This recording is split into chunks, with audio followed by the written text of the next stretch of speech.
Our visit with Jerry at the AGROTAIN exhibit at the Farm Progress Show.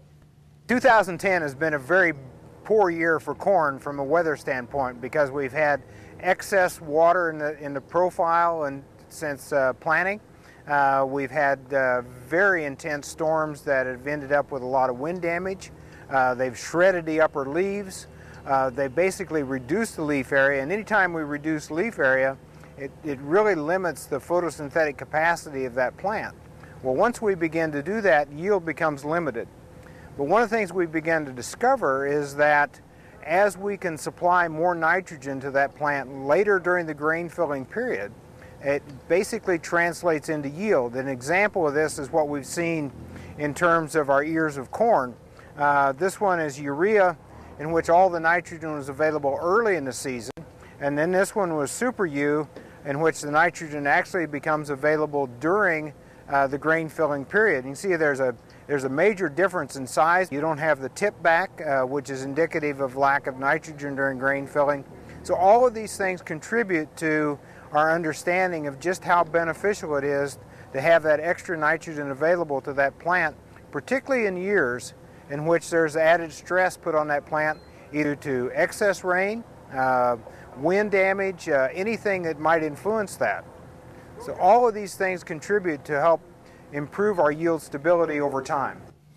And again, that at the Farm Progress Show outside of Ames, Iowa, earlier this year. And Jerry, you well know that leading up to that, the weather, what we call it crazy, and even during the show, we thought maybe one day, the second day, might be canceled with the heavy rains the night before. And we talk about weather variability. There's a great example right there.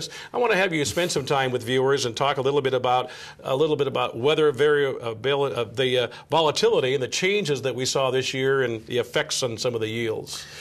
Yeah, if we'll go back to a point that Martin made. We started clear back in 2009. You think about the harvest season we had, extremely wet. Farmers had a hard time getting their crops in.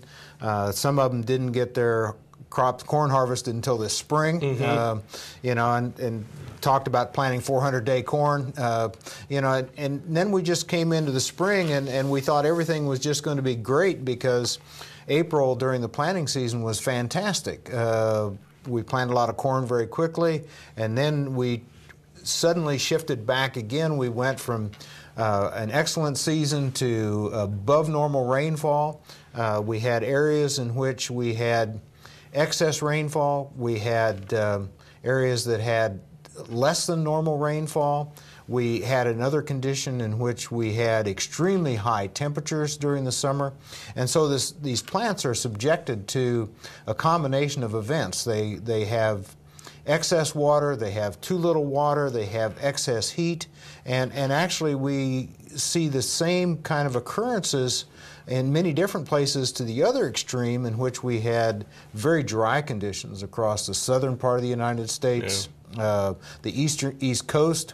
And so we just have all of these different things that are impacting crop production. And then all of a sudden, you know, we worried about what this fall was going to be like. And as you mentioned in the opening, we turned around and went through a dry period in which farmers were able just to harvest at will, didn't have to spend the money on terms of drying corn. Corn was dry.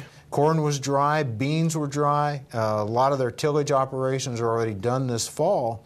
And so, you know, it ended well. It was kind of crazy during the middle, but what we've got to get used to is the fact that we're probably moving into a period in which this type of volatility and weather will become what we think is normal.